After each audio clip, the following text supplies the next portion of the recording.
नमस्कार।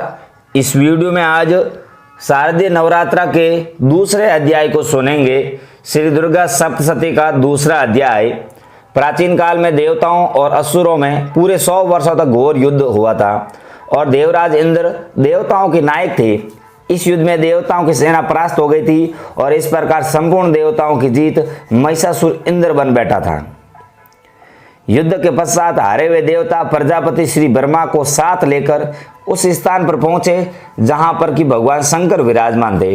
देवताओं ने अपनी हार का सारा वृतांत भगवान श्री विष्णु और शंकर जी से कह सुनाया। वह कहने लगे, हे प्रभु, महिषासुर सूर्य, चंद्रमा, इंद्र, अग्नि, वायु, यम, वरुण तथा अन्य देवताओं के सब अधिकार छीनकर सबका अधिष्ठाता बन बैठा है। उसने समस्त देवताओं को स्वर्ग से निकाल दिया है। वह मनुष्यों की तरह पृथ्वी पर विचर कर रहे हैं। दैत्यों की सारी करतूत हमने आपको सुना दी है और आपकी शरण में इसलिए आए हैं कि आप उनके वध का कोई उपाय सोचें। देवताओं की बातें सुनकर भगवान श्री विष्णु और शंकर जी को दैत्यों पर बड़ा गुस्सा आया।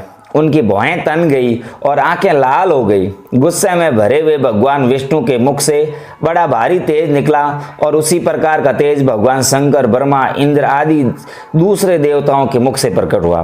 फिर वह सारा तेज एक में मिल गया और तेज का पुंज वह ऐसे दिखता था जैसे कि जाज्वल्यमान पर्वत हो, कोई ज्वाला का पर्वत हो। देवताओं ने देखा कि उस पर्वत की ज्वाला चारों ओर फैली हुई थी और देवताओं के शरीर से प्रकट हुए तेज की किसी अन्य तेज से तुलना नहीं हो सकती थी। एक स्थान पर इकट्ठा होने पर वह तेज एक देवी के रूप में परिवर्तित हो गया और अपने प्रकाश से तीनों लोकों में व्याप्त जान पड़ता था। वह भगवान शंकर का तेज था। उसमें देवी का मुख प्रकट हुआ। यमराज के तेज से उसके सिर के बाल बने। भगवान श्री विष्णु के तेज से उनकी भुजाएं बनी। चंद्रमा के तेज से दोनों स्तन और इंद्र के तेज से जंगा तथा पिंडली बनी। पृथ्वी के तेज से नितंब भाग बना। ब्रह्मा के तेज से दोनों चरण और सूर्य के तेज से उनकी अंगुलियां पैदा हुई। वसुओं से तेज से हाथों की अंगुलियां और कुबेर के तेज से नासिका बनी। प्रजापति के तेज से उनके दांत और अग्नि के तेज से उनके नेत्र बने।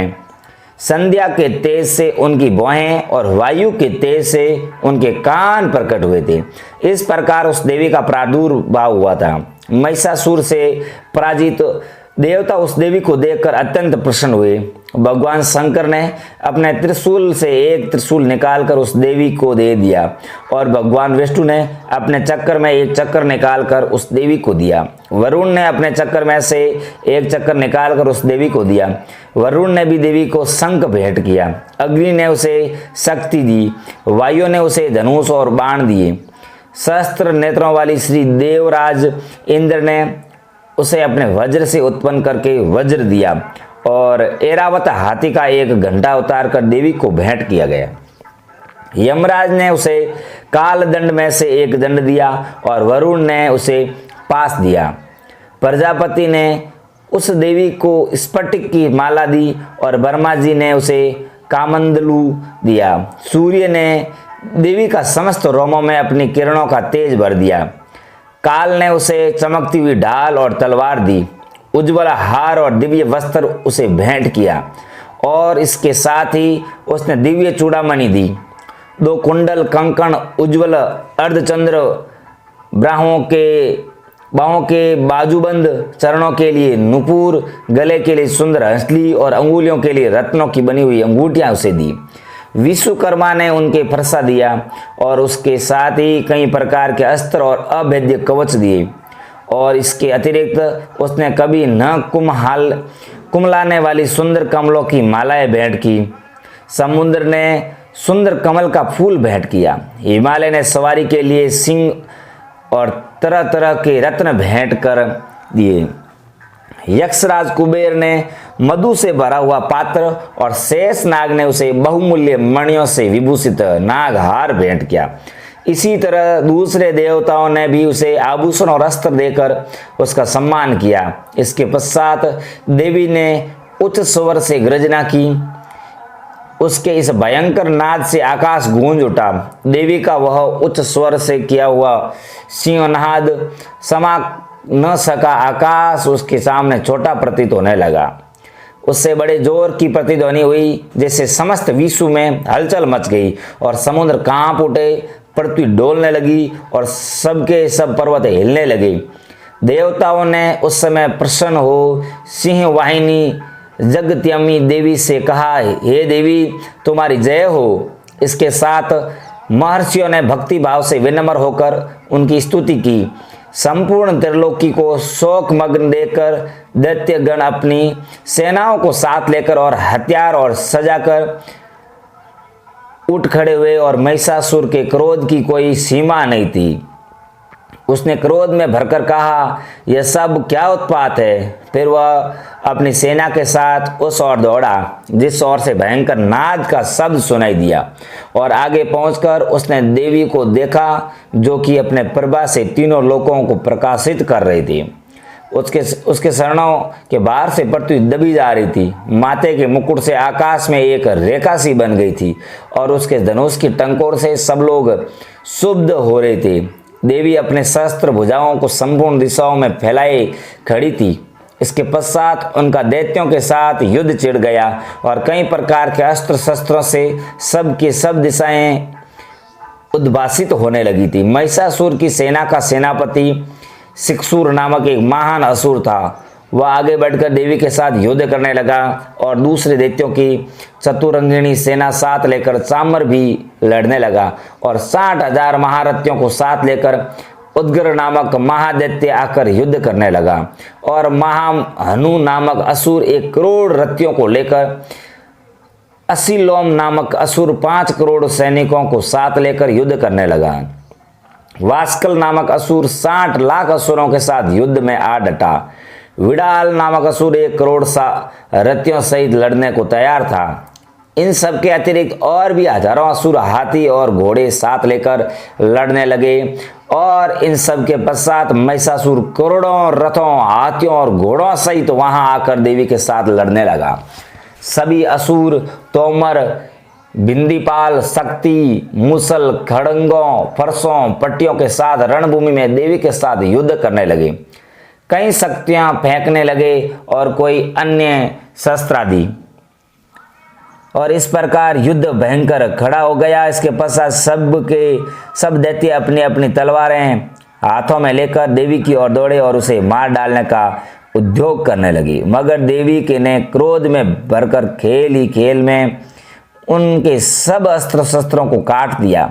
इसके पश्चात ऋषियों और देवताओं ने देवी की स्तुति आरंभ कर दी और प्रसन्न होकर असुरों के शरीरों पर अस्त्र शस्त्रों की वर्षा करती रही। देवी का वाहन भी क्रोध में भरकर दैत्य सेना में इस प्रकार विचरने लगा कि जैसे कि वन में दावानल फैल रहा हो। युद्ध करती हुई देवी ने क्रोध में भर जितने श्वासों को छोड़ा वह तुरंत ही सैकड़ों हजारों गणों के रूप में परिवर्तित हो गई। फरसे, बिंदीपाल, खड़ग तथा पटीश इत्यादि अस्त्रों के साथ दैत्यों से युद्ध करने लगे। देवी की शक्ति से बड़े हुए वह गण दैत्यों को नाश करते हुए ढोल, शंख, मृदंग आदि बजा रहे थे।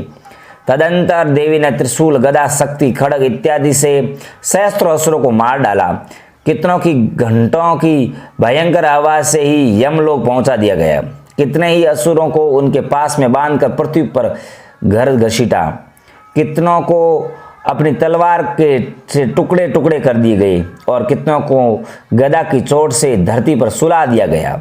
कई दैत्य मुसल की मार से घायल होकर रक्त वमन करने लगे और कई सूल से छाती फट जाने के कारण पृथ्वी पर लेट गए और कितनों की बाण से कमर टूट गई।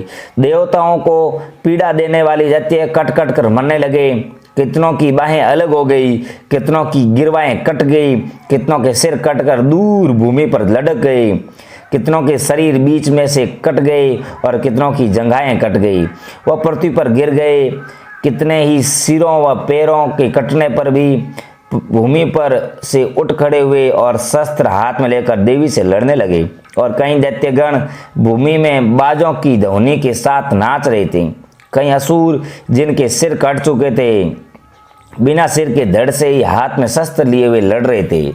दैत्य रह रह कर ठहरो ठहरो कहते हुए देवी को युद्ध के लिए ललकार रहे थे। जहां पर यह घोर संग्राम हुआ था वहां की भूमि रथ, हाथी, घोड़े और असुरों की लाशों से भर गई थी और असुर सेना के बीच में रक्तपात होने के कारण रुधिर की ध्वनियां नदियां बहने लगी थी। इस तरह देवी ने असुरों की विशाल सेना को क्षण भर में इस तरह से नष्ट कर दिया जैसे तृष्ण काष्ठ के बड़े समूह को अग्नि नष्ट कर डालती है। और देवी का सिंह भी गर्दन के बालों को हिलाता हुआ और बड़ा शब्द करता हुआ असुरों के शरीरों से मानो उनके प्राणों को ढूंढ रहा था। वहां देवी के गणों ने जब दैत्यों के साथ युद्ध किया तो देवताओं ने प्रसन्न होकर आकाश से उन पर पुष्प वर्षा की। इस प्रकार ये देवी का पाठ था जो अध्याय नंबर 2 था।